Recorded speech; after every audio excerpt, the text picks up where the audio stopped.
10 जुलैपर्यंत अधिवेशन, पुरवणी मागण्या, शासकीय विधेयकाच्या संदर्भातली चर्चा आणि सत्तारूढ पक्षाचा किंवा विरोधी पक्षाचा जो ठराव असतो, ज्या प्रस्तावाच्या संदर्भात आपण चर्चा करतो, त्याची नेमकी भाषा आणि विषय याची निश्चिती यावर सविस्तर चर्चा झाली।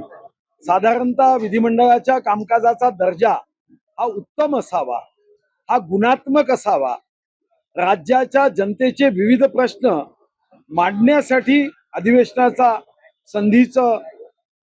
संधीचं सोनं करावं, हा या मागच्या अधिवेशनातला साधारणतः चर्चेचा महत्वाचा भाग राहिला।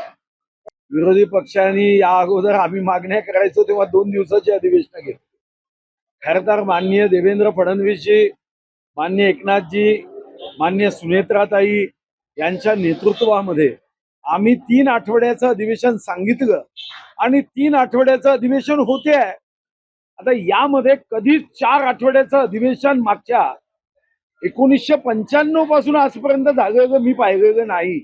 मग अशा वातावरणात कारण नसताना दर्जेदार योग्य विषयाची चर्चा करणं ही जबाबदारी घेतली पाहिजे। आचारसंहिता माझ्या माहितीप्रमाणे तर 18 तारखेला मतदान आहे, 22ला निवडणुकीचे निकाल आहे।